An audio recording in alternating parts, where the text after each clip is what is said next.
So the Hero 10 as a webcam. Super easy, plug it in with USB-C, and this is what it looks like right now. You are seeing what it looks like as a webcam. It's actually not that bad looking, but there is some more information you should know about this, which we'll get into. Plus, we'll compare it to the Hero 9 and the Media Mod HDMI out to see how it stacks up. But first, Mr. Black. Hey, my name's Danny Black. Welcome to the channel, and don't be a stranger. And yes, this is the Hero 10 webcam view that you're looking at right now. And to set it up, you'll just need to download the software to your Mac or PC. And I'll put a link to that download page in the description. Also, I should mention that any of the accessory products that I'm going to be showing in this video will also be linked down in the description, plus a surprise link. All right, when you do install that software, you'll see an icon at the top, but that's just if you're using it on a Mac. If you're using it on a PC, no hard feelings, I just don't know where it is. I think it's at the bottom status bar area. So when you plug your GoPro into your computer, it should automatically detect it. And in that app, you can change the lens mode to wide, narrow, and linear. But for some reason, it actually doesn't work on the 10. It just keeps it at wide. So GoPro, if you're listening right now, you might want to add that on a future firmware update. But something kind of annoying about this design is that you have to keep your battery door open to be able to keep it plugged in. This is where I suggest you look at this little cheap accessory from Ulanzi. It's a battery door that actually has that USB slot open, and it also gives you a cold shoe mount and a screw thread mount so that you can add a light or a microphone. And this is where I'm sure I'll get a lot of questions down in the comments, and so I'm going to try to address the ones that I think are going to be asked. The max resolution is 1080p, 30 frames per second, but you can also pick 720p. I mean, would you do that? You also can't change any of the Pro Tune settings. Hypersmooth is disabled automatically, and you also can't record separately on your GoPro.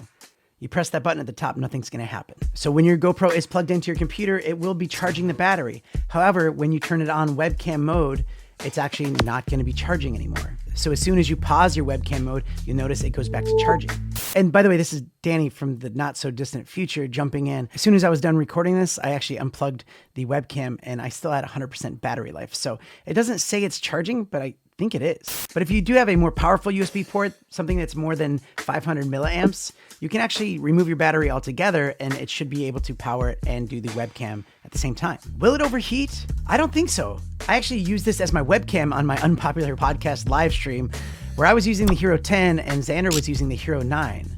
And you could check out that podcast if you want to, but I didn't see any signs of it overheating at all. And that was on for over an hour. You also need to know that it does not use the internal microphones on the GoPro. So you have to use a different microphone source, like the internal microphone on your computer or a different microphone altogether. Also, you should know, as any GoPro or any webcam, lighting is your best friend. So now my key lights are off. So now you can see what it looks like. It's actually not that bad, considering there's no real light, just computer monitors on me right now. All right, now that we got through all of that, let's compare. So yeah, you're looking at the Hero 10 as a webcam.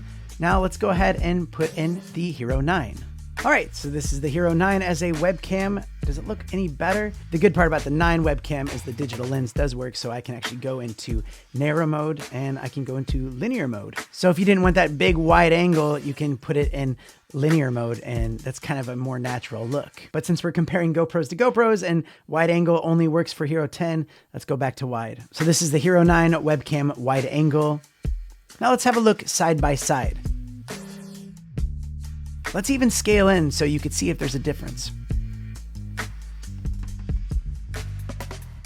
But which do you think looks the best? So this is what the Hero 10 looks like with the Media Mod HDMI out. It's kind of nice when you have the HDMI out because you can change the ISO and the sharpness. And if you want to know my custom settings for HDMI out as a webcam, get ready to pause your screen. 3, 2, 1. So you can put it side by side with the Hero 9 and the Hero 10 as HDMI webcams. Which one did you think looked best out of all of them? Let me know in the comments. And if you do have any questions, make sure you leave them down there. If you're looking for a webcam, I wouldn't buy this camera. Don't buy this camera specifically for a webcam. But if you're looking for a great on-the-go camera that does a lot of cool different things, this is the one for you. And I should also mention that I'm not on GoPro's payroll. They don't pay me, and even if you buy this, I don't make any money for it. I just like making these videos because I'm like any other YouTuber that likes to grow their YouTube channel. I got a lot more GoPro videos to get to, so I'll catch you guys on the next one.